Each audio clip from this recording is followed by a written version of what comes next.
$77 billion in oil sales. Gone overnight. 3 days from now, the United Arab Emirates will sever ties with OPEC after nearly 6 decades. And the cartel that once dictated global oil prices will lose 12% of its total supply in a single stroke. The scale is staggering, the timing almost surgical, and the shockwaves have already begun to ripple through every boardroom and ministry that depends on the price of oil. Why would the UAE, the third largest producer in OPEC, walk away now when the world is already reeling from the Iran war, when energy markets are in chaos, and when the Strait of Hormuz remains closed by force? What calculation led to this break, and what does it mean for the future of oil and for the balance of power across the Middle East and beyond? In the span of a morning, centuries of alliance and rivalry have converged on a single irreversible act. The UAE's energy minister, Suhail al-Mazroui, announced the exit not as a threat, not as a bargaining chip, but as a decision, final, public, and immediate. The statement landed with the weight of an earthquake. The UAE is leaving OPEC effective Friday, May 1st. There would be no secret negotiations, no 11th hour compromise, no slow fade. The world has just 3 days to adjust to a new reality, one in which one of OPEC's most influential members simply steps out the door and closes it behind them. For decades, OPEC was the unchallenged architect of the energy world. Founded in 1960 by Iran, Iraq, Kuwait, Saudi Arabia, and Venezuela, its purpose was clear: coordinate oil production, manage supply, and maximize profits for its members. It worked. When OPEC cut production, oil prices soared. When it increased output, prices fell, sometimes catastrophically for those on the outside. Saudi Arabia became the undisputed heavyweight, but every member, including the UAE, benefited from the discipline of quotas and the power of collective action. The UAE joined in 1967, before the Federation even existed, and remained loyal through half a century of shocks, wars, embargoes, crashes, and booms. But beneath the surface, the arrangement was never simple. The UAE has always wanted to produce more, to reap the full benefit of its vast reserves, to expand its influence. The Abu Dhabi National Oil Company has invested billions in capacity, targeting 5 million barrels per day by 2027. But OPEC quotas have kept the UAE at just 3.2 million, forcing it to leave capacity idle, to accept limits that serve the cartel, but not necessarily the nation. This tension simmered for years, occasionally boiling over in threats or disputes, but never breaking the surface. Until now, that pressure was about to become impossible to contain. If questions like these are the ones that keep you turning over world events long after the news fades, you're exactly the audience this work is made for. Subscribing takes a second and means the next story finds you. And when you're finished here, your thoughts in the comments are often the most valuable part of this conversation. Then came the Iran war, and with it, the closure of the Strait of Hormuz. On February 28th, after U.S. and Israeli strikes inside Iran, Tehran retaliated by sealing off the strait, mines, attacks on vessels, threats enforced by force. Almost overnight, 20% of the world's oil and liquefied natural gas exports were trapped. Saudi Arabia, Iraq, Kuwait, and yes, the UAE, all suddenly unable to move energy at full capacity. With Hormuz closed, the entire logic of OPEC was upended. If you can't export oil, the old fears of flooding the market, of triggering price wars, of retaliation from fellow members don't apply. The window was closing faster than anyone realized. This is the trap that OPEC never planned for. Normally, if the UAE left and ramped up production, it would risk a price collapse and Saudi wrath. Now, with Hormuz blocked, excess production is trapped behind the blockade. The UAE saw the opportunity. Exit OPEC now while the risk is minimized. Announce it publicly with the world distracted by war and markets already in turmoil. Energy Minister Al Mazroui told CNN the timing is right because it will not significantly impact the market and the price because the Strait of Hormuz is closed and restricted. In other words, everyone is suffering together. There would be no second chance to correct this.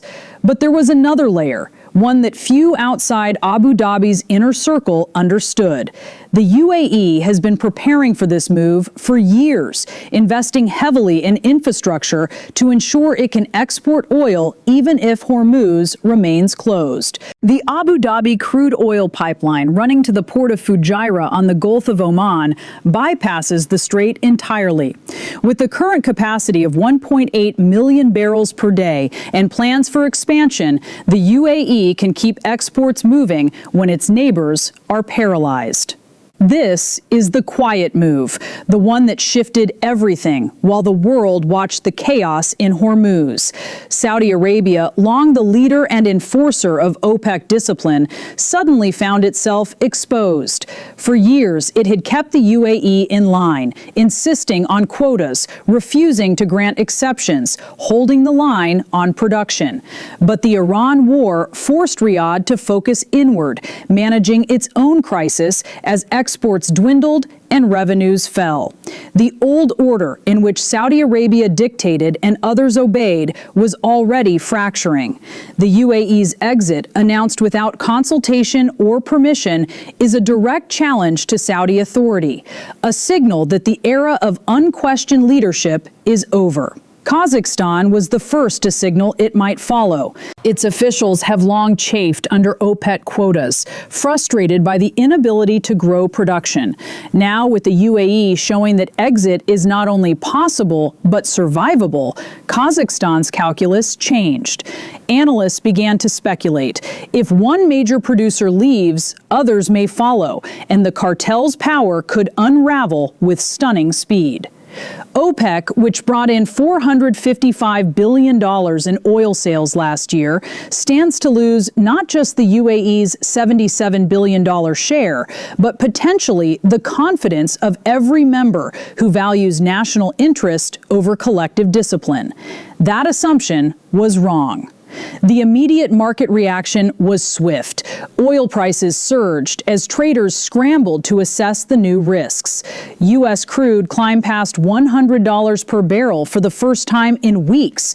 Brent crude spiked, and volatility returned to energy markets that were already on edge from war.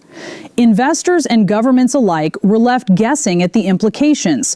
Would this trigger a domino effect? Would countries like Kazakhstan, Iraq, or Nigeria be emboldened to leave next? What would happen when the war ends and Hormuz reopens? Would the UAE flood the market with oil, driving prices down and revenue up, while OPEC watched helplessly from the sidelines? At 10:30 a.m., newsrooms from New York to London to Singapore were racing to keep up. Robin Mills, CEO of Kamar Energy in Dubai, told CNN, "If there is a time to leave, now is the time.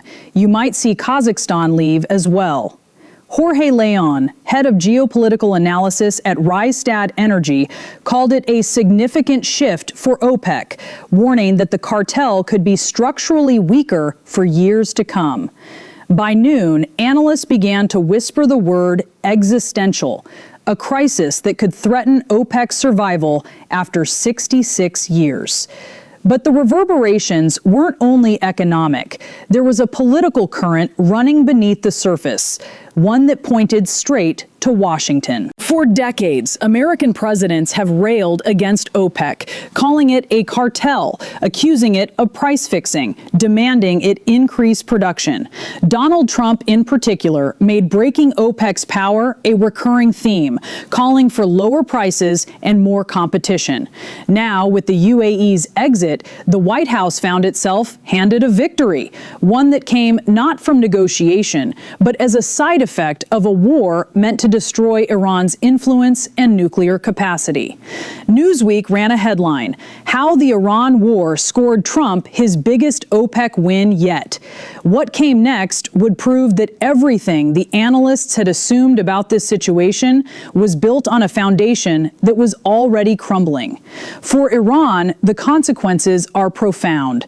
A founding member of OPEC, now at war with the United States and increasingly isolated, Iran faces the prospect of seeing one of its last international platforms, the cartel that once brought it together with its Gulf rivals, fracture in real time. The UAE's departure is more than economic. It is a signal, a line drawn between those willing to align with American-led policy and those left behind. The decision is presented as technical, not political, but the subtext is unmistakable. At a time when Iran is under attack, when the region is divided, when old alliances are unraveling, the UAE is making clear where it stands. The tension between Abu Dhabi and Riyadh is also entering a new phase. For years, the UAE has been a junior partner, an ally, yes, but always expected to defer to Saudi leadership. Now, Energy Minister Al Mazroui said it plainly. No, this is a sovereign national decision. The UAE did not ask permission, did not seek consensus. It calculated the risks and decided that independence was worth the cost. This is the kind of fracture that does not heal easily.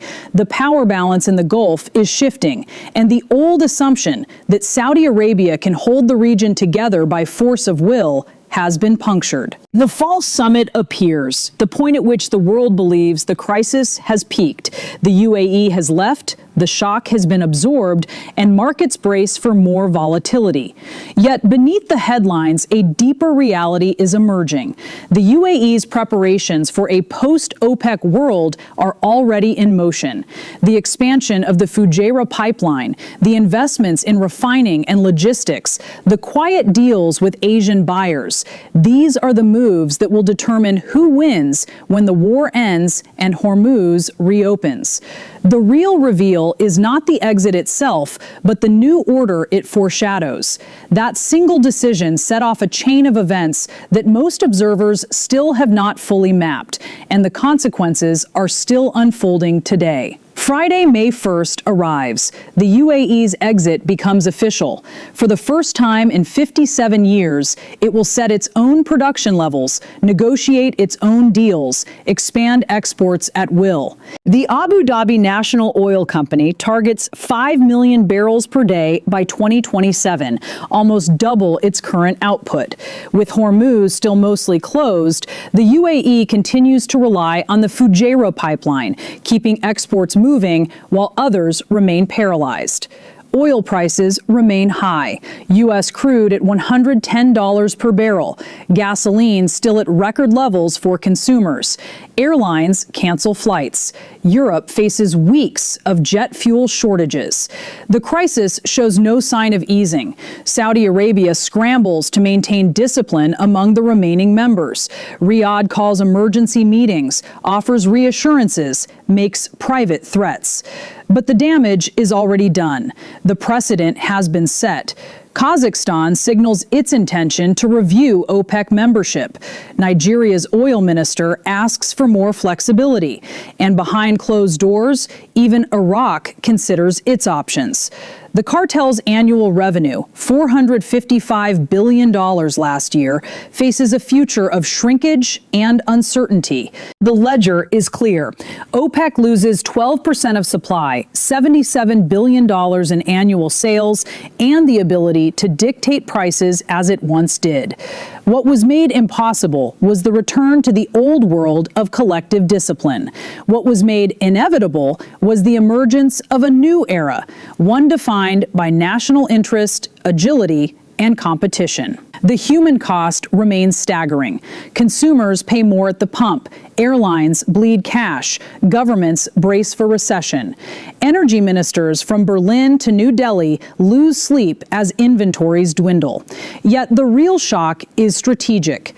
OPEC, the institution that once held the world in its grip, is now exposed as brittle, its power dependent on unity that no longer exists. And still, the Strait of Hormuz is shut. The Iran war grinds on, casting a shadow over every calculation.